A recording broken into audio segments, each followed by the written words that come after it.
हरि ओम आनंदम प्रशांति जीवन दर्शनम नमो नारायण नारायणम। सनातन धर्म के वैदिक परंपरा के अंतर्गत गुरु और शिष्य के बीच एवं वक्ता और श्रोता के बीच ज्ञान का आदान प्रदान होने के लिए प्रयुक्त वैदिक मंत्रों का पहले उच्चारण कर लें। ओम सहना भवतु ओम सहना भवतु सहनौ भुनक्तु सहनौ भुनक्तु सह वीर्यं करवावहै सह वीर्यं करवावहै तेजस्विनावधीतमस्तु तेजस्विनावधीतमस्तु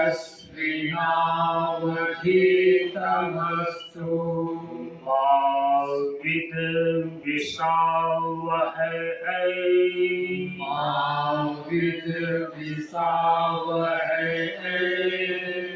ओम शांति शांति शांति।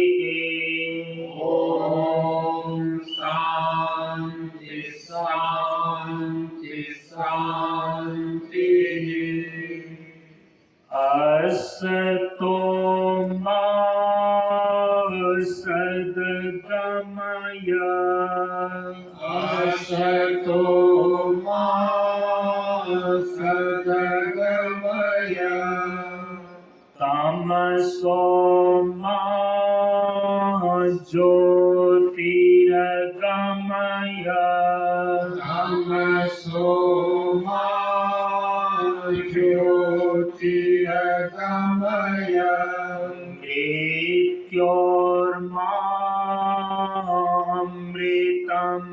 गमय मृत्योर्मामृतं गमय ओम शांति शांति शांति। ओम शांति शांति शांति।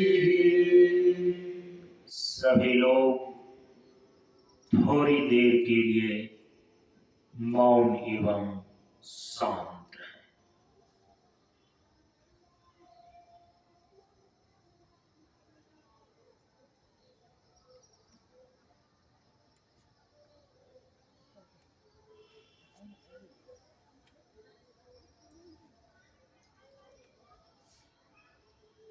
नमो नारायण।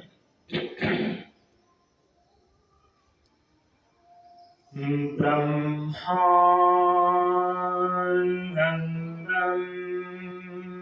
परम सुखदं केवलं ज्ञानमूर्तिम्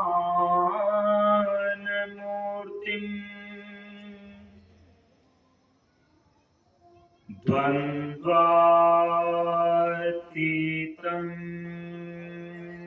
गगनसदृशम्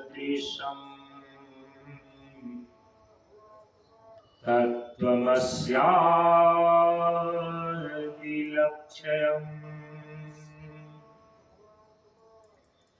एकं नित्यं विमलमचलम् सर्वधी साक्षिभूतम्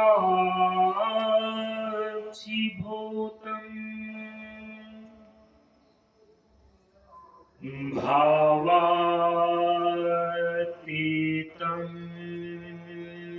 त्रिगुणरहितं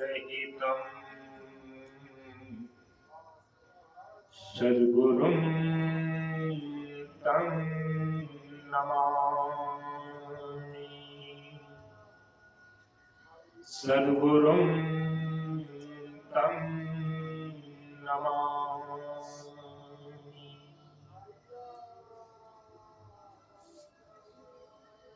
श्री गुरु चरण स्पर्श अनुभूति।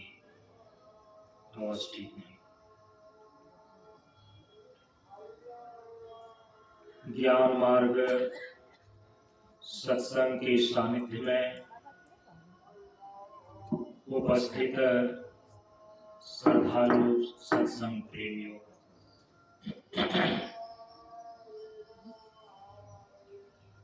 ज्ञान बढ़े गुणवान के संगत, ध्यान बढ़े तपस्वी संग किन्हां,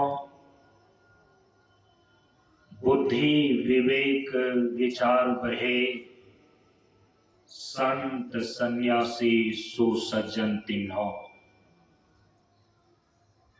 इसलिए ज्ञानी वेद है ज्ञान से, व्याधा वेद है तीर, सद्गुरु वेद है शब्द से, भेंगे सकल शरीर। प्रेमियों, हम सभी लोग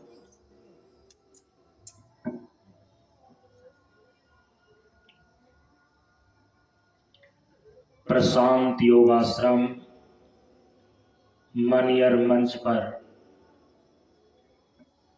संन्यास दिवस के उपलक्ष्य में होने वाले प्रतिवर्ष 7 दिवसीय सत्संग कार्यक्रम के आज पूर्णाहुति सत्संग में उपस्थित हैं।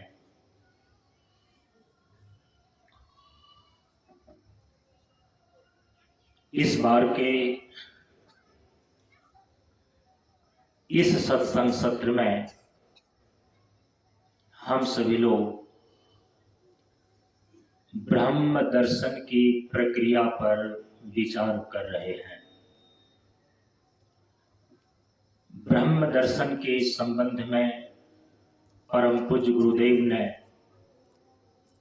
चौथे खंड उपदेश के अंदर निर्देश किया है कि अनुभव और अनुभूति ही ब्रह्म दर्शन है। ब्रह्म दर्शन के संदर्भ में हम सभी लोगों ने जो विचार किया उस पर सिंहावलोकन करते हुए फिर ब्रह्म दर्शन की प्रक्रिया के विचार में हम लोग प्रवेश करेंगे। अनुभव और अनुभूति ही ब्रह्म दर्शन है। ब्रह्म दर्शन कहते किसे हैं? ब्रह्म दर्शन के स्वरूप को इस उपदेश में परिभाषित किया गया है।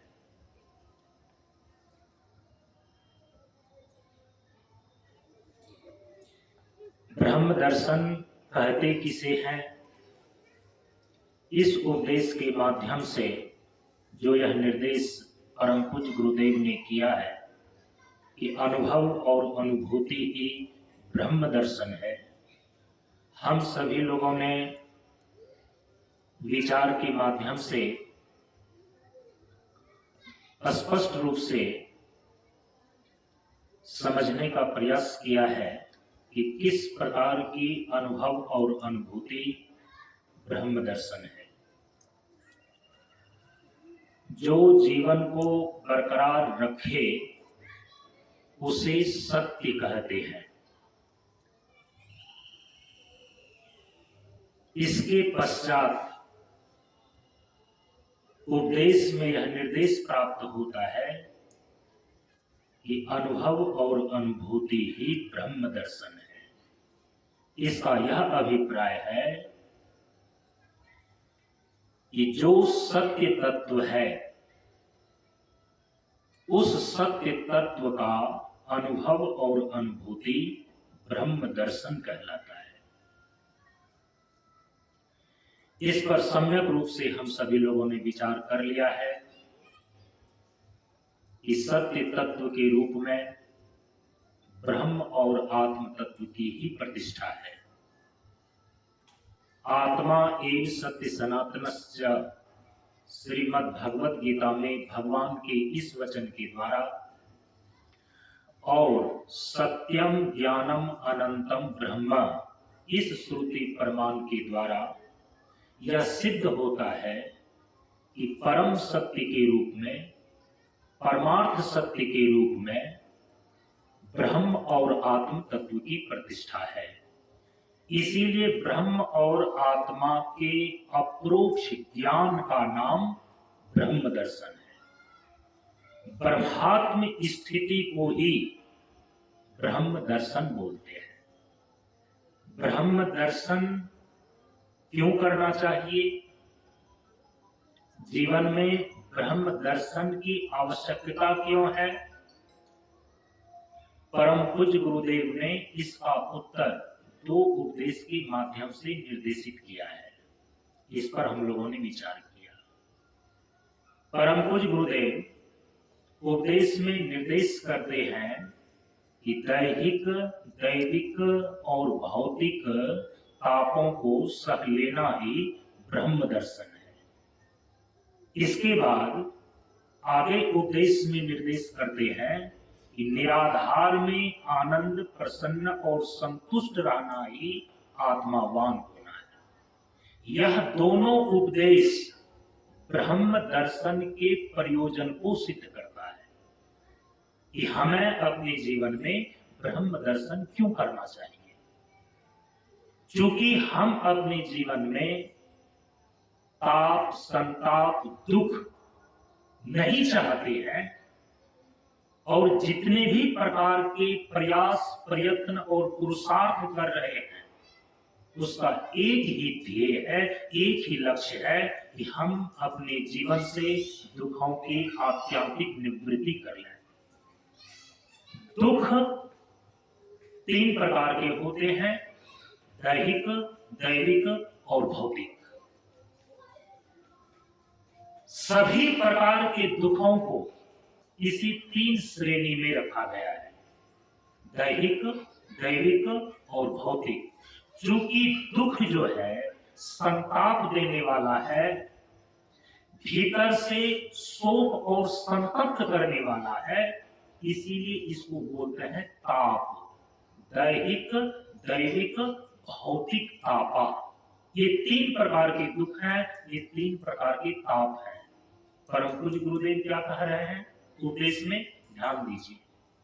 दैहिक, दैविक और भौतिक तापों को सह लेना ही ब्रह्म दर्शन है। उपदेश का वाच्यार्थ कहने में ही जो अर्थ स्पष्ट हो जाए उसको बोलते हैं वाच्यार्थ।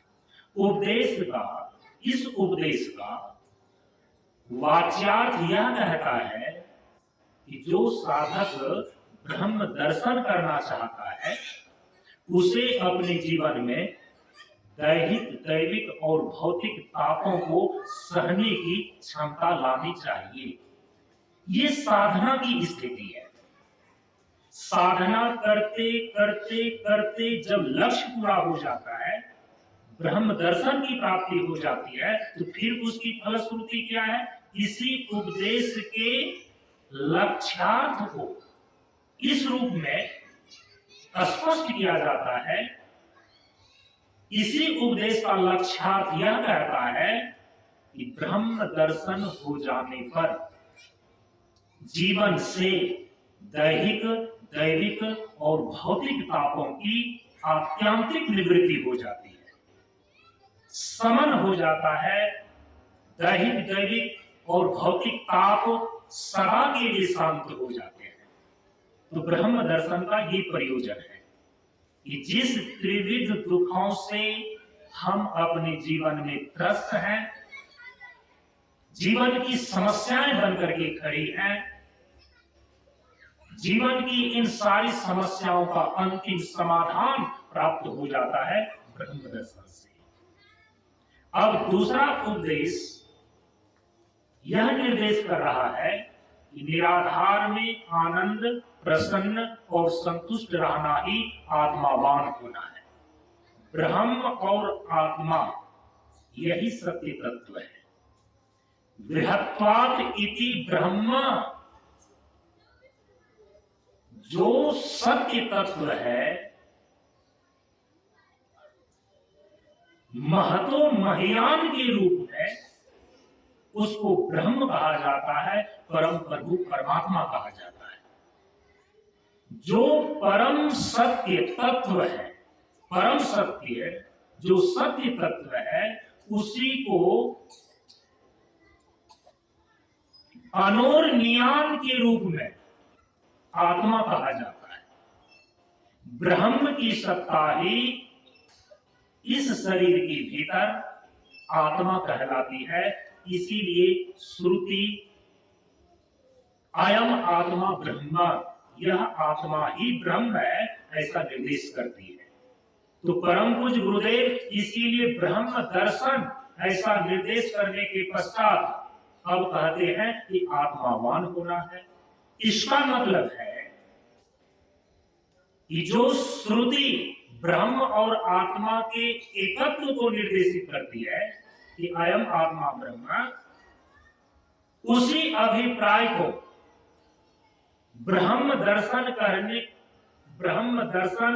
कहने के पश्चात आत्मावान होना, यह कहना सिद्ध करता है कि अयम आत्मा ब्रह्म।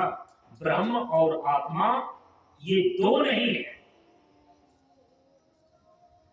सत्य तत्व एक है। उसी एक सत्य को महतो महियान के रूप में ब्रह्म कहा जाता है, अनोरनियान के रूप में आत्मा कहा जाता है। तो निराधार में आनंद, प्रसन्न और संतुष्ट रहना ही आत्मावान होना है। इसका अभिप्राय क्या निकला कि जो ब्रह्म दर्शन कर लेते हैं आत्मावान हो जाते हैं। आत्मावान हो जाने पर, ब्रह्म दर्शन की स्थिति प्राप्त हो जाने पर निराधार में आनंद, प्रसन्न और संतुष्ट रहने की क्षमता आ जाती है। शास्त्र की भाषा में इसको एक शब्द में कहते हैं परमानंद की समुपलब्धि। आप चाहते क्या है, आपका अभिष्ट क्या है? सुख। सुख में भी कैसा सुख? क्षणिक सुख नहीं, शाश्वत सुख, नित्य सुख। हम इस प्रकार के परमानंद को चाहते हैं और उस परमानंद की समुपलब्धि किसी भी अनित्य और नश्वर पदार्थ से संभव नहीं है। उस परमानंद की समुपलब्धि एकमात्र ब्रह्म दर्शन से संभव है, जिसको परम पूज्य गुरुदेव इस उपदेश के माध्यम से निर्देशित कर रहे हैं कि निराधार में आनंद, प्रसन्न और संतुष्ट रहना ही आत्मावान होना है। तो ये हो गया ब्रह्म दर्शन का प्रयोजन। जीवन में ब्रह्म दर्शन क्यों करना चाहिए? इसीलिए यदि जीवन में हम दुखों की आत्यांतिक निवृत्ति करना चाहते हैं, दैहिक और भौतिक तापों को सदा के लिए दूर करना चाहते हैं, वह एकमात्र ब्रह्म दर्शन से संभव है। इसलिए ब्रह्म दर्शन आवश्यक है। यदि हम अपने जीवन में शाश्वत सुख चाहते हैं, नित्य सुख चाहते हैं, परमानंद की समुपलब्धि चाहते हैं, अर्थात निराधार में आनंद, प्रसन्न और संतुष्ट रहना चाहते हैं कि मेरा आनंद, सुख किसी भी विषय पर निर्भर न हो, ऐसी परमानंद की समुपलब्धि एकमात्र आत्मावान होने से ही संभव है, ब्रह्म दर्शन से ही संभव है। इसलिए ब्रह्म दर्शन आवश्यक है। अब तीसरे बिंदु पर यह जिज्ञासा बनती है कि हम ब्रह्म दर्शन कैसे करें, ब्रह्म दर्शन करने की प्रक्रिया क्या है। इसी पर हम लोग विचार कर रहे हैं, पिछले सत्र से ही विचार कर रहे हैं।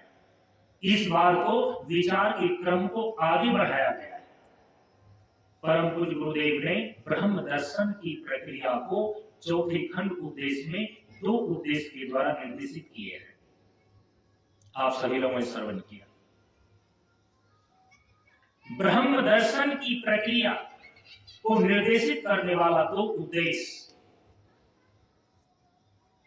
एक उपदेश ब्रह्म दर्शन करने की योग प्रक्रिया को निर्देशित करता है और दूसरा उपदेश ब्रह्म दर्शन करने की वेदांत प्रक्रिया को निर्देशित करता है।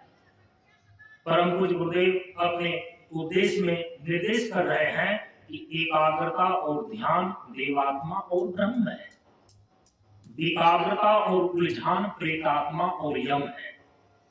जो साधक योग साधना के द्वारा अपने जीवन में अपने अंतःकरण के विकाग्रता और उलझान को दूर कर लेता है,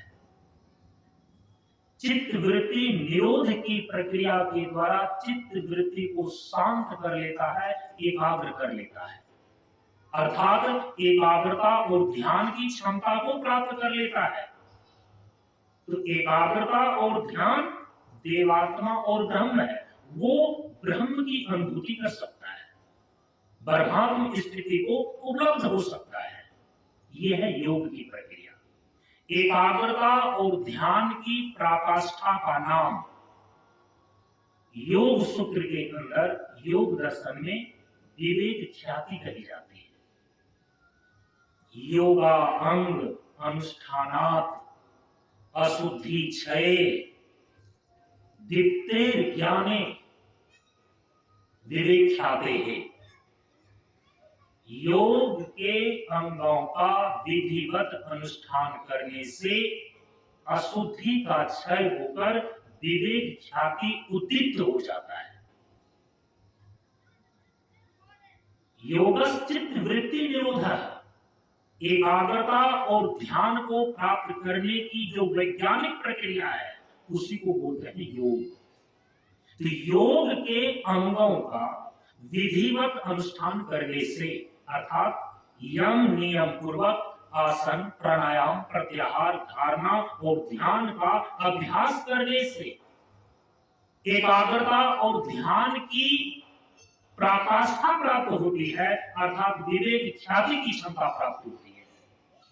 जिस साधक के अंदर विवेक ख्याति की क्षमता आ जाती है वो जड़ प्रकृति से अपनी चेतन आत्मा को विविक्त कर लेता है और फिर उस अवस्था में जब चेतन आत्मा जड़ प्रकृति से अपने को अलग करने में समर्थ हो जाती है, वह चेतन आत्मा अपने शुद्ध स्वरूप में ही अवस्थिति लाभ करता है। जड़ प्रकृति से चेतन आत्मा का विविक्त होकर अपने शुद्ध स्वरूप में अवस्थित हो जाना, इसी को बोलते हैं निर्विकल्प समाधि। योग प्रक्रिया के अंदर इसी को बोलते हैं आत्म साक्षात्कार, इसी को बोलते हैं वेदांत के अंदर ब्रह्म दर्शन। तो योग की प्रक्रिया को बताने वाला यह उपदेश कि एकाग्रता और ध्यान देवात्मा और ब्रह्म है, ये ब्रह्म दर्शन की योग प्रक्रिया को सूचित कर रहा है। ब्रह्म दर्शन की प्रक्रिया का जो दूसरा रूप है ज्ञान मार्ग, वेदांत की विधा, वेदांत की प्रक्रिया, इसको निर्देशित करने वाला उपदेश है। परम पूज्य गुरुदेव इस विषय में अपने उपदेश के अंदर कहते हैं कि प्रकृति में पंच तत्वों की विशालता को दर्शाना ही ब्रह्म दर्शन है। योग की प्रक्रिया के अंदर एकाग्रता और ध्यान यही केंद्रीय शब्द है। तो वेदांत प्रक्रिया के अंदर, ज्ञान मार्ग के अंदर विचार और विवेक यही केंद्रीय शब्द है। विचार और विवेक के द्वारा ब्रह्म और आत्मा के शुद्ध स्वरूप को हम उपलब्ध करते हैं। इसीलिए प्रकृति में पंच तत्वों की विशालता को दर्शाना परम पूज्य गुरुदेव कहते हैं ब्रह्म दर्शन है। और हम सभी लोग यह विचार करके आए हैं कि प्रकृति में पंच तत्वों की विशालता को दर्शाने का अभिप्राय क्या है। प्रकृति में पंच तत्वों की विशालता को दर्शाने का अभिप्राय है कि प्रकृति में पंच तत्वों की सत्ता, महत्ता और उपयोगिता को सिद्ध करना ब्रह्म दर्शन के संदर्भ में। वैज्ञानिक लोग भी प्रकृति के पांचों तत्वों का अनुसंधान करते हैं। कई प्रकार के यंत्र और महायंत्रों का निर्माण तत्वों के अनुसंधान का परिणाम है, लेकिन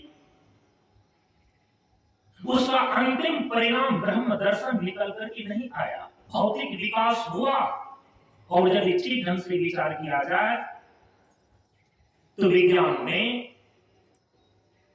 अपने तरीके से जो भौतिक विकास किया है, जितना भौतिक विकास नहीं किया, आज पूरी मानव जाति विनाश की कगार पर खड़ा है। परम पूज्य गुरुदेव कहते हैं कि प्रकृति में पंच तत्वों की विशालता ब्रह्म दर्शन है। प्रकृति में पंच तत्वों की विशालता को यदि आप दर्शाने में समर्थ हो जाते हैं, सफल हो जाते हैं, तो उसका एक ही परिणाम निकल करके आना चाहिए, ब्रह्म दर्शन।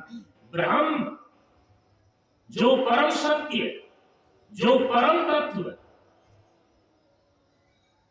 जो सबका अधिष्ठान है, उस ब्रह्म का अप्रोक्ष ज्ञान हो जाना चाहिए। इसीलिए प्रकृति में पंच तत्वों की विशालता को दर्शाने का अभिप्राय है कि प्रकृति में पांचों तत्वों की सत्ता, महत्ता और उपयोगिता को सिद्ध करना। और हम लोगों ने विचार किया प्रकृति में पांच तत्वों की सत्ता किस रूप में है। प्रकृति में पंच तत्वों की सत्ता त्रिविध रूप में है, स्थूल, सूक्ष्म और कारण। प्रकृति में पंच तत्वों की जो स्थूल सत्ता है, जो स्थूल रूप है, स्थूल पंच महाभूत के रूप में है, जो दृष्टिगोचर हो रहे हैं, पृथ्वी, जल, अग्नि, वायु और आकाश। प्रकृति में पांचों तत्वों की जो सूक्ष्म सत्ता है, जो इसका सूक्ष्म रूप है, वो सूक्ष्म पंच महाभूत के रूप में है, पंच तन्मात्रा के रूप में है, या दूसरे शब्दों में कहें वो पंचीकृत पंच महाभूत के रूप में है। पंच तन्मात्रा, रूप तन्मात्रा, रस तन्मात्रा, गंध तन्मात्रा, स्पर्श तन्मात्रा और शब्द तन्मात्रा, ये पांचों तत्वों की सूक्ष्म सत्ता है। और ये सूक्ष्म सत्ता जो पांचों तत्वों की प्रकृति के अंदर है, ये सीधे दृष्टिगोचर नहीं होती, आप इसको सीधे नहीं देख सकते। प्रकृति में पांचों तत्वों की जो स्थूल सत्ता है, स्थूल पंचमहाभूत के रूप में, जो सूक्ष्म सत्ता है, सूक्ष्म पंचमहाभूत के रूप में, इन दोनों का ही कारण सत्ता है तीसरे नंबर पर। पंच महाभूत, पांचों तत्वों की जो कारण सत्ता है, उसको बोलते हैं साम्यावस्था धारणी मूल प्रकृति। ये कारण सत्ता है। जब सूक्ष्म सत्ता का ही आप सीधे दर्शन नहीं कर सकते, तो कारण सत्ता का आप दर्शन कैसे कर सकते हैं? प्रकृति में पंच तत्व की सत्ता ये तीन रूप में है, स्थूल, सूक्ष्म और कारण। इस तीनों के परे स्थूल, सूक्ष्म और कारण, स्थूल पंचमहाभूत, सूक्ष्म पंचमहाभूत और कारण रूपा साम्यावस्था धारणी मूल प्रकृति, इस तीनों के परे जो चतुर्थ सत्ता है वो है ब्रह्म की सत्ता। प्रकृति पार प्रभु सबकी उर्वासी। प्रकृति में स्थूल पंच महाभूत के यथार्थ स्वरूप का साक्षात्कार, इसी अवस्था को बोलते हैं समाधि के अंदर वितर्कानुगत समाधि, संप्रज्ञात समाधि का पहला प्रभेद। जब एकाग्रता और ध्यान के माध्यम से कोई साधक सूक्ष्म पंच महाभूत के यथार्थ स्वरूप का साक्षात्कार करता है, उसी अवस्था स्थिति को विचारानुगत समाधि बोलते हैं, संप्रज्ञात समाधि का दूसरा प्रभेद।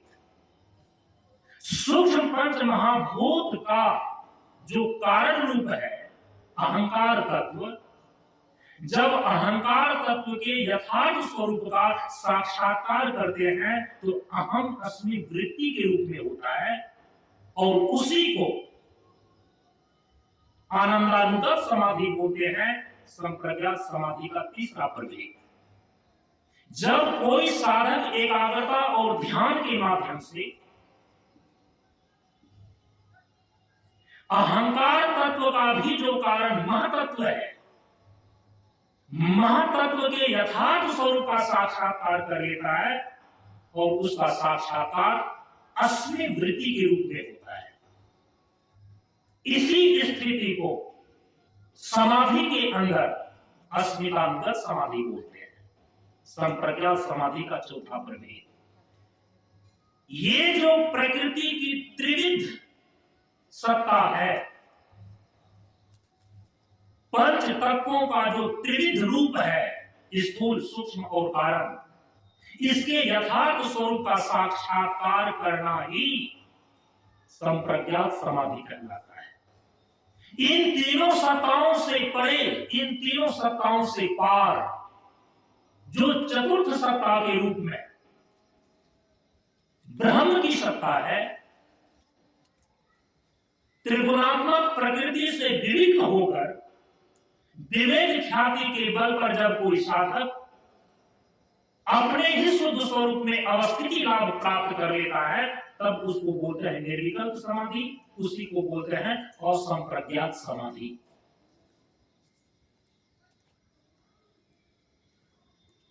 पांचों तत्वों की ये त्रिविध सत्ता इस रूप में है, और इसी के अनुसार से आपकी साधना और समाधि की स्थिति बनती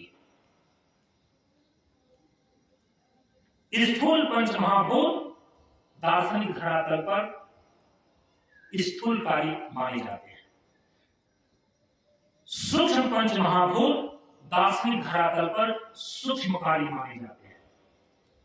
स्थूल कार्य और सूक्ष्म कार्य दोनों का ही जो कारण है, त्रिगुणात्मिका साम्यावस्था धारणी मूल प्रकृति, ये कारण रूपा है, इसको बोलते हैं कारण।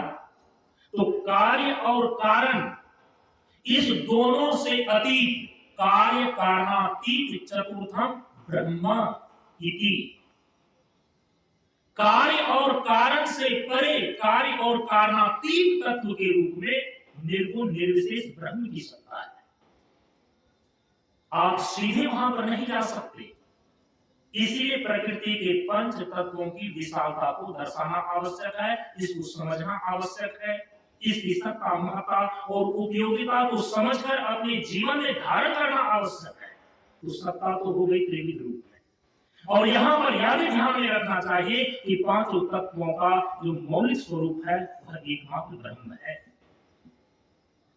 स्थूल रूप, सूक्ष्म रूप और कारण रूप को पार करके ही पांचों तत्वों के मौलिक स्वरूप जो परम तत्व के रूप में ब्रह्म है, उस ब्रह्म का दर्शन, उस ब्रह्म का साक्षात्कार आप प्राप्त कर सकते हैं। ये सत्ता की बात हो गई। महत्ता की बात, इस पर भी विचार हो चुका है।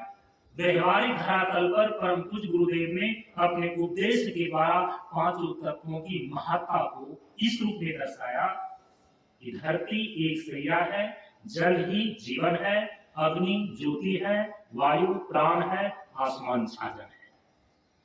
आपके जीवन के अस्तित्व का पहला हिस्सा जो आपका शरीर है, ये शरीर जीवित है, ये शरीर स्वस्थ है, ये शरीर चलायमान है प्रकृति के पांचों तत्वों से।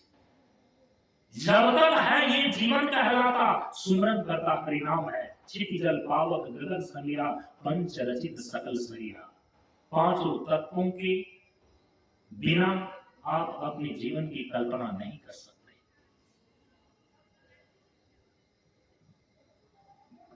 और वो हमारे जीवन में, हमारे जीवन के व्यवहार में जिस रूप में प्रयुक्त है, व्यवहित है। धरती एक सैया है, जल ही जीवन है, अग्नि ज्योति है, वायु प्राण है और आसमान छाजन है। इसी रूप में पांचों तत्वों का हमारे जीवन में जो दार्शनिक धरातल पर इसकी महत्ता है, इस पर भी हम लोगों ने विचार किया। जो परम तत्व ब्रह्म है, ब्रह्म दर्शन जो हमारे जीवन का लक्ष्य है, प्रकृति की त्रिविध सत्ता के परे है, लेकिन वह निर्गुण निर्विशेष ब्रह्म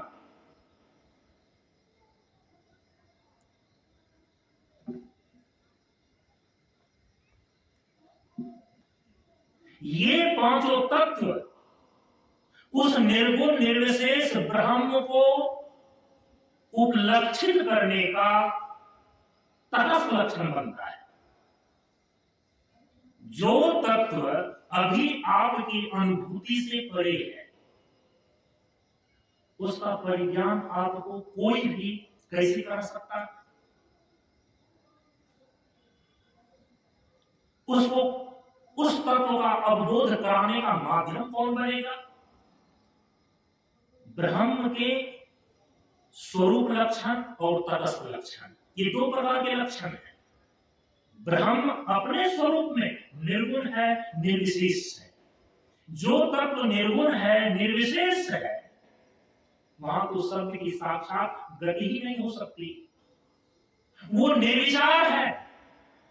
गो गोचर जह लग मन जाई, सो सब माया जाने हूं भाई, गोस्वामी जी कहते हैं। जहां तक आपका मन जाता है, जहां तक ये मन गति कर सकता है, वहां तक माया का ही क्षेत्र है। ब्रह्म तो माया से परे है, ये फिर मन वहां तक कैसे जा सकता है? उसको उपलक्षित किया जाता है। तो जो निर्गुण निर्विशेष ब्रह्म है, जिसकी अनुभूति अभी हम नहीं कर सकते, शब्द के माध्यम से उसको उपलक्षित करने का जो तटस्थ लक्षण बनता है, वो प्रकृति के यही पंच महाभूत है। श्रुति कहती है, यतो इमानि भूतानि जायन्ते येन जातानि जीवन्ति येन पर्यंत ही शांति संति तद ब्रह्मेति तद जिज्ञासस्व। सीधे निर्गुण निर्विशेष ब्रह्म तत्व का अवबोध आप प्राप्त नहीं कर सकते। पांचों तत्वों की सीढ़ियां चढ़ते चढ़ते तब परम तत्व ब्रह्म तक आप पहुंचते हैं। ये परम पूज्य गुरुदेव की अवधारणा है और इसका समर्थन करती है श्रुति, उपनिषद, प्रमाण। यतो इमानि भूतानि जायन्ते येन जातानि जीवन्ति येन पर्यंत भी संति तद ब्रह्मेति। परम तत्व ब्रह्म को जिन तत्वों से उपलक्षित किया जाता है जो आपकी पकड़ में है, वो है प्रकृति के पांच तत्व। लेकिन प्रकृति के पांचों तत्वों की सत्ता त्रिविध रूप में है। पहले स्थूल रूप को पकड़िए, फिर सूक्ष्म रूप को पकड़िए, फिर इसके कारण रूप को पकड़िए। इस प्रकार से जब आप सोपान दर सोपान, सीढ़ी दर सीढ़ी साधना के माध्यम से आप चढ़ते जाएंगे, तो प्रकृति पार प्रभु, परम प्रभु स्वज्ञान जी का जीवन होवे ज्ञान, ये संभव हो जाता है। उस परम तत्व ब्रह्म का साक्षात्कार, उस परम तत्व ब्रह्म का अपरोक्ष ज्ञान, उसका अवबोध आप प्राप्त कर सकते हैं। एक तो पहली महत्ता ये है, जो निर्गुण निर्विशेष तत्व है उसको उपलक्षित करने का, निर्गुण निर्विशेष ब्रह्म के स्वरूप को उपलक्षित करने का जो तटस्थ लक्षण बनता है वो कोई और नहीं बनता है, वो प्रकृति के पांचों तत्व ही बनते हैं, पृथ्वी, जल, अग्नि, वायु और आकाश। और याद रखना, प्रकृति के पांचों तत्व के त्रिविध रूप है, त्रिविध सत्ता है इसकी, स्थूल, सूक्ष्म और कारण।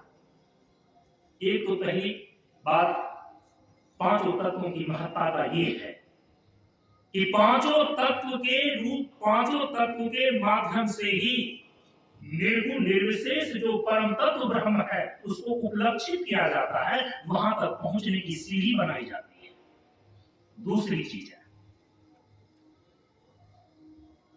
अनुभूति, चाहे संसार की हो, चाहे अनुभूति दिव्य और अलौकिक हो, या ब्रह्म की ही अनुभूति हो, ये अनुभूति होगा कहां पर? कल विचार करके आए हैं, वो अनुभूति घटित होती है आपके अंतःकरण में। संसार की अनुभूति भी चाहे सुख दुख की हो, चाहे शीत उष्ण की हो, चाहे भूख प्यास की हो, मान अपमान की हो, प्रेम घृणा की हो, शोक अथवा हर्ष की हो, समस्त द्वंद्वात्मक अनुभूतियां जो संसार की है, द्वैत प्रपंच की है, ये अनुभूतियां भी आपके भीतर अंतःकरण में ही होते हैं। यदि कोई साधक साधना करता है, अंतःकरण को शुद्ध कर लेता है, शुद्ध अंतःकरण में दिव्य और अलौकिक अनुभव, अनुभूतियां घटित होती हैं। इष्ट देवता के दर्शन हो सकते हैं, भगवान के विश्व रूप का दर्शन हो सकता है। ये अलौकिक दिव्य अनुभव, अनुभूतियां भी आपके शुद्ध अंतःकरण में ही होते हैं, कहीं बाहर नहीं। क्योंकि अनुभूति करने का प्लेटफॉर्म, अनुभूति करने का धरातल, अनुभूति करने की जमीन आपके भीतर है। इसीलिए परम पूज्य गुरुदेव कहते हैं कि अपनी चेतना को अंतर्मुखी करो, इंद्रिय निग्रह जीवन संग्रह, इंद्रिय सिद्धि जीवन वृद्धि, अंतर्मुखी आनंद है। जब अपनी चेतना को आप अंतर्मुखी करेंगे तब आप अंतर जगत में प्रवेश करते हैं। अंतर जगत में ही आंतरिक अनुभूतियां होती हैं। तो ब्रह्मानंद की अनुभूति, ब्रह्मात्म तत्व की अनुभूति, ये भी कहीं और नहीं होगा। संसार की अनुभूति जिस मन में होती है, परम तत्व ब्रह्म की अनुभूति भी उसी अंतःकरण में होती है। अंतर केवल इतना है कि संसार के भोग और राग की अनुभूति करने के लिए अंतःकरण कैसा भी हो तो चलेगा, गंदा हो, चंचल हो, विक्षिप्त हो, ऐसी स्थिति अंतःकरण की हो तो भी उसमें संसार की भोग और राग की अनुभव, अनुभूति हो जाएगी। लेकिन परम तत्व ब्रह्म की अनुभव और अनुभूति शांत, शुद्ध और एकाग्र अंतःकरण में होते हैं। और आपको मालूम है कि आपका अंतःकरण कैसे बना है? आपके सूक्ष्म शरीर का हिस्सा जो अंतःकरण है, ये बना कैसे है? प्रकृति के पंच तत्वों के सूक्ष्म भाग से, प्रकृति के सत्व से, पांचों तत्वों के सत्व से मन, बुद्धि, चित्त, अहंकार का निर्माण हुआ है। यदि प्रकृति के सत्व से आपके भीतर वृष्टि धरातल पर अंतःकरण निर्मित न हो तो परम तत्व ब्रह्मानंद की अनुभूति आप नहीं कर सकते। पांचों तत्व ही आपके शरीर के भीतर सूक्ष्म शरीर के रूप में अंतःकरण निर्मित करता है और उसी शुद्ध अंतःकरण में परम तत्व ब्रह्म की अनुभूति घटित होती है। इसलिए पांचों तत्व की ये महत्ता है दार्शनिक धरातल पर। कल बता करके आए हैं पांचों तत्व की महत्ता का दार्शनिक धरातल पर तीसरा बिंदु, कि जो परम तत्व ब्रह्म है, प्रकृति के ये पांचों तत्व उसको भिन्न भिन्न रूप में अभिव्यक्त करने में समर्थ होता है। स्थूल पंच महाभूत की उपाधि से उपहित ब्रह्म की संज्ञा विराट होती है। सूक्ष्म पंच महाभूत की उपाधि से उपहित ब्रह्म की संज्ञा हिरण्यगर्भ होती है। कारण रूपा जो साम्यावस्था धारणी मूल प्रकृति है, इसकी उपाधि से ब्रह्म की संज्ञा ईश्वर होती है। और निरुपाधिक रूप में जो परम सत्य के रूप में तत्व निर्गुण और निर्विशेष रूप से स्थित है, वही शुद्ध चैतन्य, शुद्ध ब्रह्म, पर ब्रह्म कहलाता है। इस प्रकार से आप देख सकते हैं कि पांचों तत्व जो निर्गुण निर्विशेष पर ब्रह्म तत्व है, उसको अभिव्यक्त करता है विराट के रूप में, हिरण्यगर्भ के रूप में, सर्वज्ञ ईश्वर के रूप में। और कोई ऐसा माध्यम नहीं है और कोई ऐसा तरीका नहीं है कि निर्गुण निर्विशेष तत्व को अभिव्यक्त किया जा सके। समष्टि धरातल पर त्रिविध रूप में ब्रह्म की सत्ता अभिव्यक्त होती है, विराट के रूप में, हिरण्यगर्भ के रूप में और ईश्वर के रूप में। और आपके शरीर के भीतर यदि समष्टि धरातल पर ब्रह्म की अभिव्यक्ति होती है, उसी पांचों तत्व से बना हुआ प्रकृति के सत्व से जो आपका अंतःकरण निर्मित है, उस ब्रह्म की भीतर अनुभूति होती है। बाहर प्रकृति में उसकी अभिव्यक्ति और वैश्विक धरातल पर आपके शरीर के अंदर शुद्ध अंतःकरण में उसकी अनुभूति। ये है पांचों तत्वों की महत्ता दार्शनिक धरातल।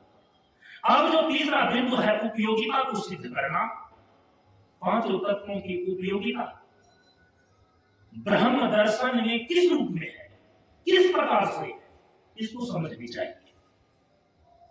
क्योंकि समय तो 6:45 बजने वाला है, 15 मिनट और। उपयोगिता प्रकृति में पंच तत्वों की विशालता को दर्शाने का अभिप्राय है प्रेमियों कि प्रकृति में पंच तत्वों की सत्ता, महत्ता और उपयोगिता को सिद्ध करना। प्रकृति में पंच तत्वों की सत्ता पर विचार हो गया, प्रकृति में पंच तत्वों की महत्ता पर विचार हो गया। आप देखिए प्रकृति में पंच तत्वों की उपयोगिता किस रूप में है ब्रह्म दर्शन के संदर्भ में। किस प्रकार से प्रकृति के पांचों तत्वों का हम उपयोग करें,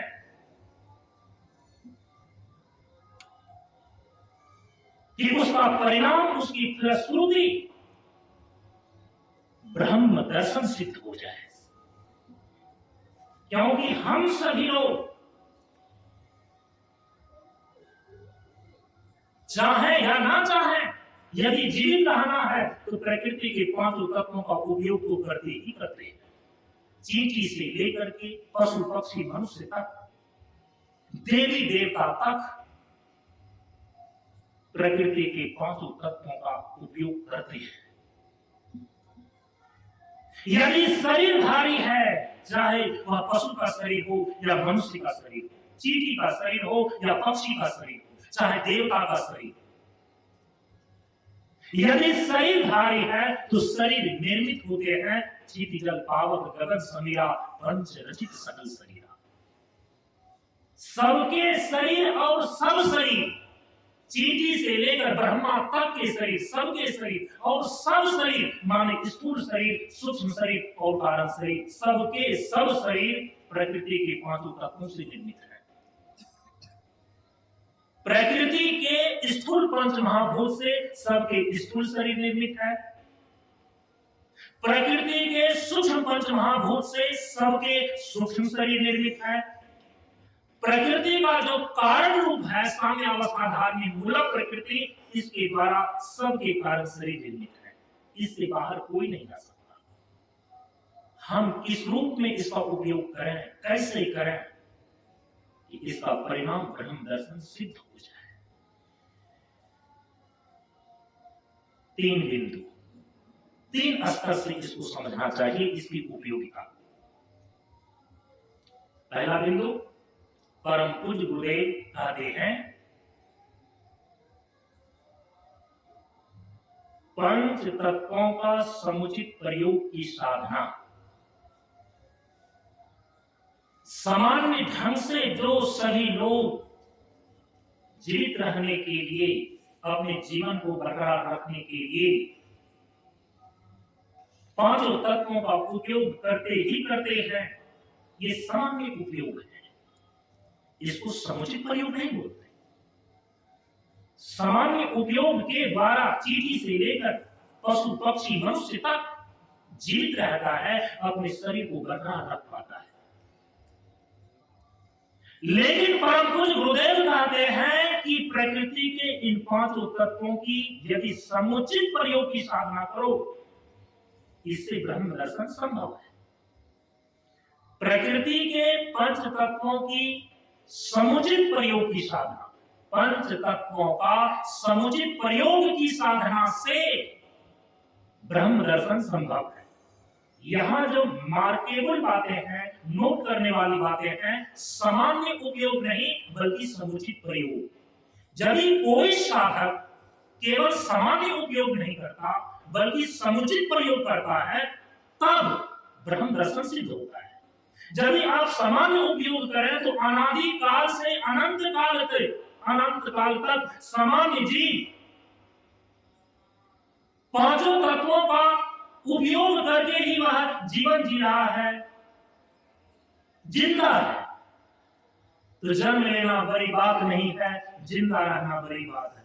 जिंदा रहना भी बड़ी बात नहीं है, स्वस्थ रहना बड़ी बात है। स्वस्थ रहना भी बड़ी बात नहीं है, क्योंकि एक सही स्वस्थ और संपूर्ण जीवन जीना ये बड़ी बात है। संपूर्ण जीवन जीने का अर्थ है प्रशांत जीवन। प्रशांत जीवन का अर्थ होता है ब्रह्म दर्शन। केवल स्वस्थ रहना ही बड़ी बात नहीं है, स्वस्थ रहते हुए अपने स्वरूप में स्थित हो जाना, ब्रह्म दर्शन को सिद्ध कर लेना, ये सबसे अंतिम बात है। ये कैसे होएगा? सामान्य उपयोग से तो आप जीवित रहते हैं, शरीर को बरकरार रखते हैं। थोड़ा सा विशेष प्रयोग कर लें, ठीक ढंग से प्रयोग कर लें तो आप स्वस्थ रहेंगे। यदि समुचित प्रयोग की साधना कर लें तो इसका परिणाम आता है ब्रह्म दर्शन। ये पहली बात हो गई। यदि आप पांचों तत्वों की उपासना करने के लिए जानते हैं, और हमारे शास्त्रों में पांचों तत्वों की उपासना का विधान किया गया है। पृथ्वी की उपासना, जल की उपासना, अग्नि की उपासना, वायु की उपासना और आकाश की उपासना। पांचों तत्वों की उपासना के दो जितने भी दैवी स्तर के सत्ता है, आपने नाम सुना है वरुण देवता है, निश्चित रूप से वह जल तत्व से संबंधित है। आपने सुना है कि ये अग्नि देव है, तो अग्नि तत्व से संबंधित है।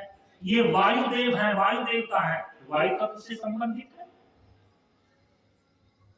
यहां तक कि ये जो दैवीय सत्ता इस प्रकृति में सूक्ष्म धरातल पर विद्यमान है, तो उस देवी देवता तक पहुंचा कौन?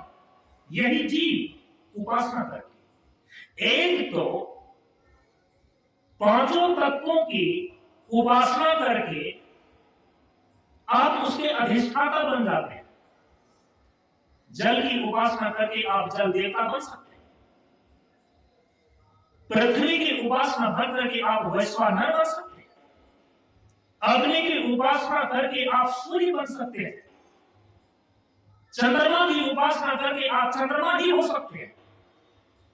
जिस तत्व की आप उपासना करते हैं उसके अधिष्ठाता हो सकते हैं। ये हमारे शास्त्रों में वर्णित है। लेकिन ये सारे देवी देवता चेतन की सत्ता होने के बावजूद भी निर्गुण निर्विशेष ब्रह्म की सत्ता नहीं मानी जाती। जड़ चेतन दोनों का अधिष्ठान जो निर्विशेष चेतन है उसको हम ब्रह्म बोलते हैं। तो पांचों तत्वों की उपासना करके उस तत्व का अधिष्ठाता, उस तत्व का स्वामी बन जाना अलग बात है, और उसकी पूरी प्रक्रिया बतलाई गई है कि जल की उपासना करके हम जल देव कैसे बन जाते हैं, अग्नि की उपासना करके हम सूर्य कैसे बन जाते हैं, वायु की उपासना करके हम वायु देव कैसे बन जाते हैं। लेकिन हमारा लक्ष्य क्या है? ब्रह्म दर्शन। उपनिषद के अंदर उपासना की वह प्रक्रिया बतलाई गई जिसके द्वारा आप पांचों तत्वों की उपासना करके ब्रह्म दर्शन को उपलब्ध हो सकते हैं। वहां पर है ब्रह्म दृष्टि। वो उपासना का एक अलग प्रकार है, उपासना की एक अलग पद्धति है, उपासना करने का तरीका बिल्कुल अलग है। ब्रह्म दृष्टि से पृथ्वी की उपासना करें तो ब्रह्म दर्शन होगा। ब्रह्म दृष्टि से जल की उपासना करें तो ब्रह्म दर्शन होगा। ब्रह्म दृष्टि से अग्नि की उपासना करें तो ब्रह्म दर्शन होगा। ब्रह्म दृष्टि से वायु की उपासना करें तो ब्रह्म दर्शन होगा। और ब्रह्म दृष्टि से आकाश की उपासना करें तो ब्रह्म दर्शन होगा। छांदोग्य उपनिषद के अंदर पंच विद्या का वर्णन है, 5 प्रकार की विद्याएं, और वहां विद्या का अर्थ है उपासना। ब्रह्म दृष्टि से पृथ्वी तत्व की उपासना करने का नाम ही वैश्वानर विद्या है। जल तत्व की ब्रह्म दृष्टि से उपासना करने की प्रक्रिया का नाम ही छांदोग्य उपनिषद के अंदर पंचाग्नि विद्या है। अग्नि तत्व की ब्रह्म दृष्टि से उपासना करने की पद्धति का नाम ही मधु विद्या है, छांदोग्य उपनिषद के अंदर। वायु तत्व की ब्रह्म दृष्टि से उपासना करने की स्थिति का नाम, इसी की संज्ञा संवर्ग विद्या है। और आकाश तत्व की ब्रह्म दृष्टि से उपासना करने की स्थिति को ही, उसी का नाम दहर विद्या, छांदोग्य उपनिषद में वर्णित है। इस प्रकार से ब्रह्म दृष्टि से पृथ्वी तत्व की उपासना वैश्वानर विद्या, ब्रह्म दृष्टि से जल तत्व की उपासना पंचाग्नि विद्या, ब्रह्म दृष्टि से अग्नि तत्व की उपासना मधु विद्या, ब्रह्म दृष्टि से वायु तत्व की उपासना संवर्ग विद्या, और ब्रह्म दृष्टि से आकाश तत्व की उपासना दहर विद्या के नाम से वर्णित किया गया है। और अवसर आने पर परम पूज्य गुरुदेव के आशीर्वाद से हम सभी लोग इस पर विधिवत चर्चा करेंगे कि किस प्रकार से पृथ्वी की उपासना ब्रह्म दृष्टि से की जाती है, अर्थात वैश्वानर विद्या, वैश्वानर उपासना का स्वरूप क्या है। हम लोग क्रमशः इसकी चर्चा करेंगे। जब पांचों तत्वों की ब्रह्म दृष्टि से आप उपासना करते हैं तो इसका परिणाम आता है ब्रह्म दर्शन। ये है उपयोगिता। उपयोगिता का ये दूसरा बिंदु है। अब आइए तीसरा बिंदु। प्रकृति में जो पांचों तत्व हैं, इसकी उपयोगिता ब्रह्म दर्शन में इस रूप में सिद्ध होता है कि प्रकृति में जो पांचों तत्वों की त्रिविध सत्ता है, स्थूल सूक्ष्म और कारण रूप में,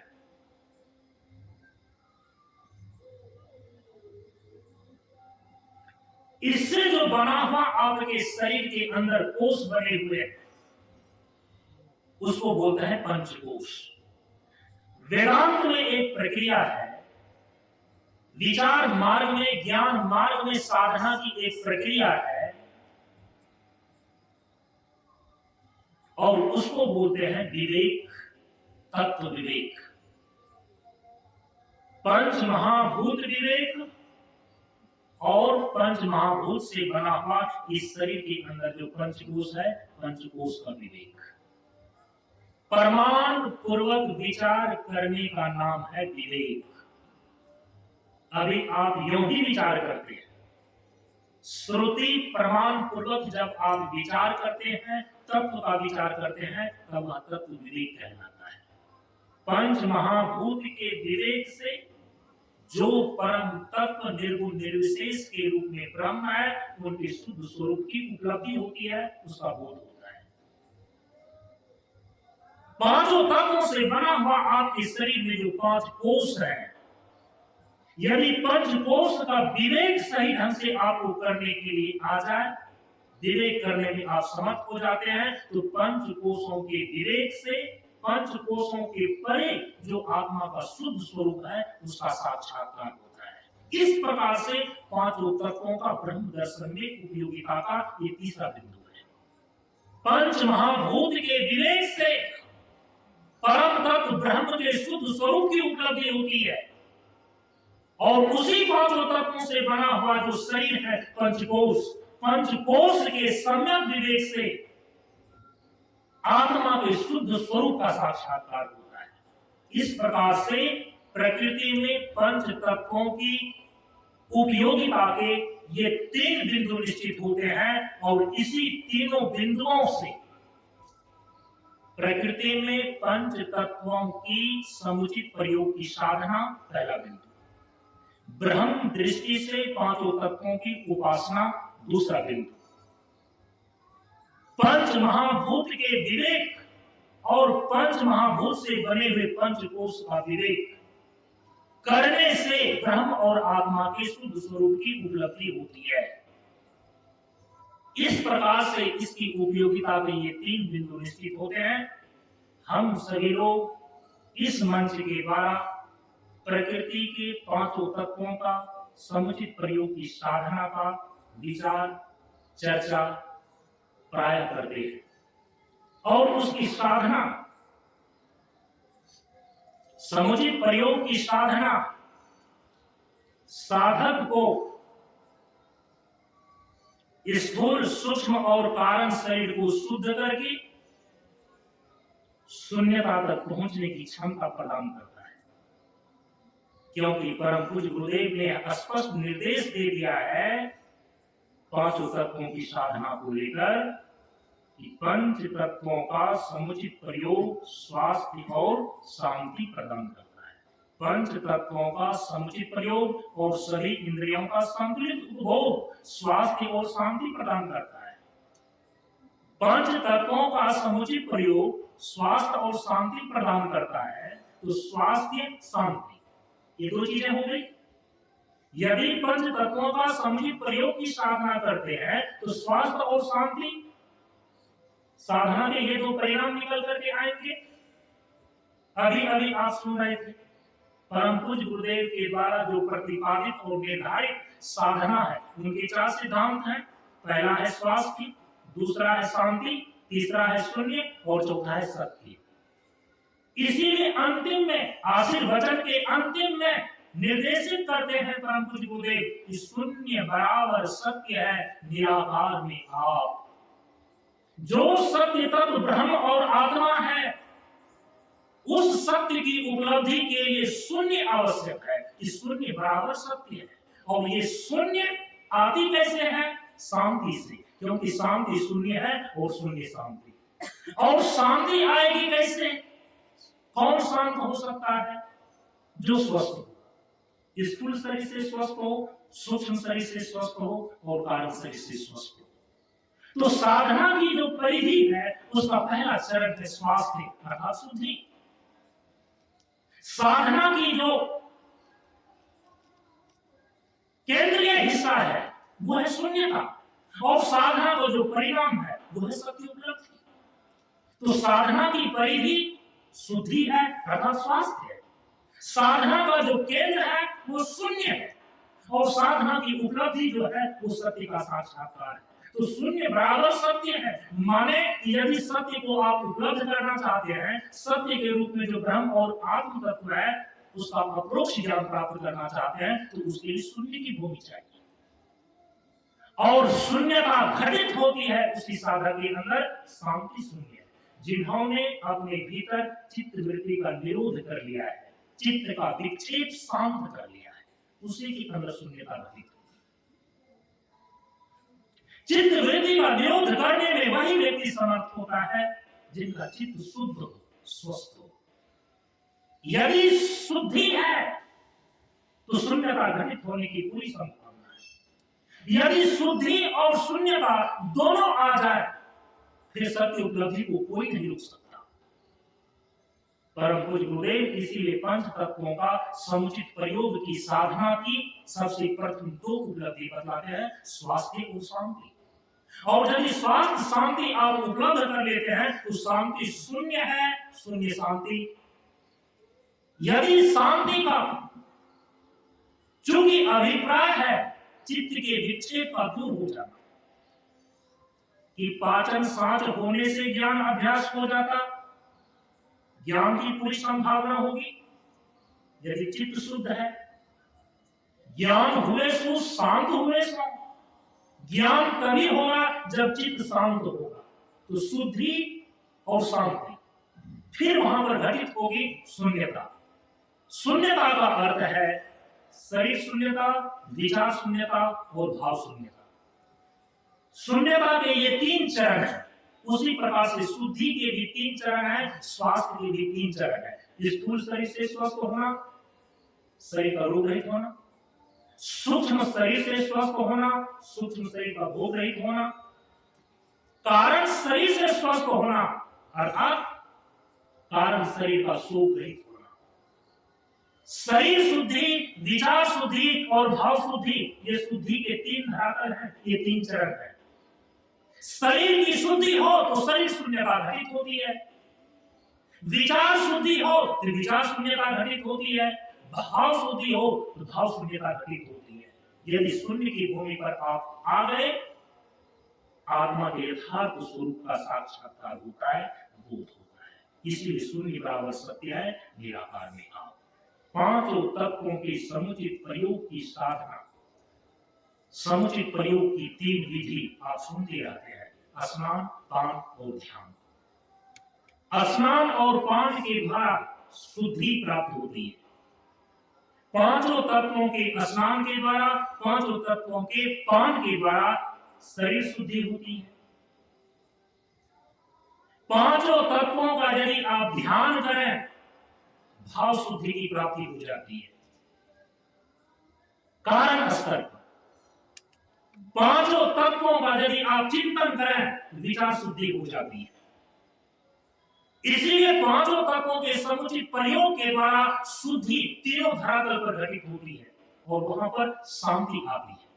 और वही शांति शून्यता में परिणत होती है, क्योंकि शांति शून्य है। और शून्यता भी 3 धरातल पर घटित होगी, शरीर शून्यता, विचार शून्यता और भाव शून्यता। और जब शरीर शून्यता बोलते हैं तो इसका अभिप्राय होता है कि चेतन आत्मा का स्थूल शरीर से तादात्म्य का टूट जाना। जब आप विचार शून्यता बोलते हैं तो विचार शून्यता का अभिप्राय होता है कि सूक्ष्म शरीर से चेतन आत्मा की तादात्म्य टूट जाना। और जब आप भाव शून्यता बोलते हैं तो भाव शून्यता का अर्थ होता है कि कारण शरीर से चेतन आत्मा की तादात्म्य टूट जाना। क्योंकि अभी तीनों शरीर से चेतन आत्मा संयुक्त है, तादात्म्यपन है, इसलिए तीनों शरीर की प्रतिक्रिया ही चेतना की अनुभूति में होती है, जो कि ब्रह्म का शुद्ध स्वरूप की अनुभूति नहीं है, चेतन आत्मा की शुद्ध अनुभूति नहीं है। जब भी शरीर शून्यता घटित हो जाए, विचार शून्यता घटित हो जाए, भाव शून्यता घटित हो जाए, तो स्थूल शरीर की चपेट से बाहर, सूक्ष्म शरीर की चपेट से बाहर, कारण शरीर की चपेट से बाहर आपकी चेतना होगी। जब तीनों शरीर से तादात्म्य टूट जाती है तो फिर आप होंगे कहां? आप होंगे अपने शुद्ध स्वरूप में। इसीलिए शुद्ध स्वरूप में आने के लिए शून्यता का होना आवश्यक है। शून्य बराबर सत्य है, निराकार में आप। इस प्रकार से 5 तत्वों के समुचित प्रयोग की साधना के द्वारा हम ब्रह्म दर्शन को, अपने शुद्ध स्वरूप को उपलब्ध होते हैं। अपनी वाणी को यहीं पर हम विराम दे रहे हैं इस सत्र में। इस चर्चा को हम फिर अगले वर्ष के सत्र में परम पूज्य गुरुदेव की कृपा से, उनके आशीर्वाद से आगे का विचार करने का हम सभी लोग प्रयास करेंगे। अब इस विचार को, इस विषय पर विचार को यहीं पर विराम देते हुए परम पूज्य गुरुदेव के श्री चरणों में सत्संग की गंगा को प्रवाहित करते हैं, फिर उनके आशीर्वचन को ग्रहण करेंगे एक साथ। सत्संग की गंगा बहती है, गुरुदेव तुम्हारे चरणों में फल मिलता है शुभ कर्मा का, गुरुदेव तुम्हारे चरणों में सत्संग की गंगा बह गुरुदेव तुम्हारे चरणों में जन्म जन्म का भरमाया अब शरण तुम्हारे हो आया। मैं जन्म जन्म का भरमाया अब शरण तुम्हारे हो आया। इन भोले भक्ति के जीवों का कल्याण तुम्हारे चरणों में। सत्संग की गंगा बहती है गुरुदेव तुम्हारे चरणों में। दुखियों का दुख मिटाते हो तुम पार ब्रह्म कहलाते हो। दुखियों का दुख मिटाते हो तुम पार ब्रह्म कहलाते हो। वागमन मिटाने को है मौत तुम्हारे चरणों में। सत्संग की गंगा बहती है गुरुदेव तुम्हारे चरणों में। एक बार दरस जो पाता है वह तेरा ही हो जाता है। एक बार दरस जो पाता है वह तेरा ही हो जाता है। क्या गोत तुम्हारी प्रीति है गुरुदेव तुम्हारे चरणों में। सत्संग की गंगा बहती है गुरुदेव तुम्हारे चरणों में। मुझे कुछ पारे को दुख दर्द दूर भगावे को। मुझे कुछ पारे को दुख दर्द दूर भगाने को। फल लगन हमारी लगी रहे गुरुदेव तुम्हारे चरणों में। सत्संग की गंगा बहती है गुरुदेव तुम्हारे चरणों में। ओ हालत में आराम चैन सुख आरत में हो जहाँ कहीं जिस हालत में आराम चैन सुख आरत में। बस ध्यान हमारा बना रहे गुरुदेव तुम्हारे चरणों में। सत्संग की गंगा बहती है गुरुदेव तुम्हारे चरणों में। गुरुदेव तुम्हारे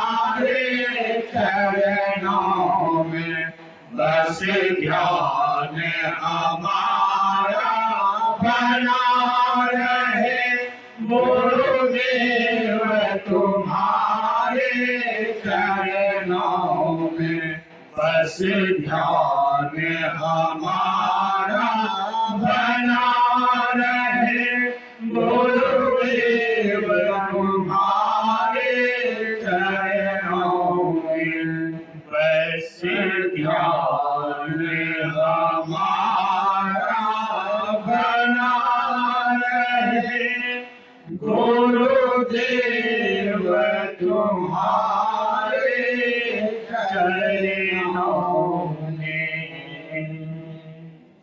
अब गुरुदेव के आशीर्वचन को ग्रहण करें एक साथ।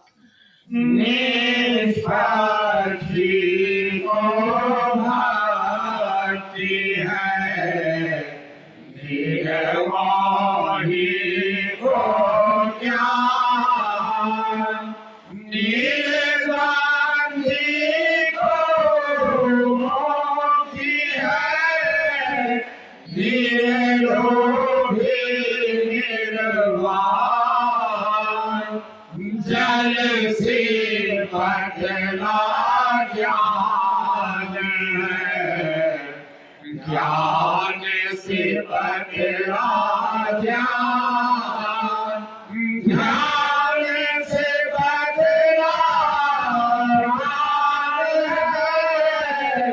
ज्ञान से है कल्याण, जहाँ मन धर्म है, जहाँ त्याग अनुराग, जहाँ लगन का मगन है, जहाँ जय शून्य बराबर सत्य है, निराकार मेरा सदा से कल्याण है, करता है इसका। पूर्णाहुति का जयकार दोनों हाथ उठाकर 3 बार ललकार करें। ज्ञान का विकास हो, ज्ञान का विकास हो, ज्ञान का विकास हो, शिक्षा का विकास हो, शिक्षा का विकास हो, शिक्षा का विकास हो, मानवता का विकास हो, मानवता का विकास हो, मानवता का विकास हो, जीवन का प्रकाश हो, जीवन का प्रकाश हो, जीवन का प्रकाश हो। बोलिए प्रेम से प्रशांत गुरु बाबा की जय हो, प्रशांत गुरु बाबा की जय हो, प्रशांत गुरु बाबा की जय हो, प्रशांत जीवन दर्शनम, प्रशांत जीवन दर्शनम, प्रशांत जीवन। दर्शनम। दोनों हाथ को नीचे कर लें, शांत भाव से शांति पाठ करें, पीछे से एक साथ बोलें शांत हो। द्यो शांत हो, अंतरिक्ष शांत हो, पृथ्वी शांत हो, जल शांत हो, औषधि शांत हो, वनस्पति शांत हो, विश्व देवता शांत हो, ब्रह्म शांत हो, सतो गुण शांत हो, रजो गुण शांत हो, तमो गुण शांत हो, सभी शांत हो, शांति शांति शांति। इस प्रकार से परम पूज्य गुरुदेव के आशीर्वाद से संन्यास दिवस के उपलक्ष्य में यह 7 दिनों का ज्ञान यज्ञ सत्संग का कार्यक्रम यहीं पर पूर्ण होता है। ओम पूर्णमदः पूर्णमिदं पूर्णात् पूर्णमुदच्यते पूर्णस्य पूर्णमादाय पूर्णमेवावशिष्यते। ओम शांति शांति शांति। हरि ओम श्री गुरुभ्यो नमः। हरि ओम। यहाँ के जन जन और कण कण का जीवन सुख शांति और समृद्धमय हो, इसी मंगलमय भावना के साथ अगली मुलाकात तक के लिए एक साथ बोलिए नमो नारायण, नमो नारायण, नमो नारायण, नमो नारायण, नमो नारायण। नमो नारायण।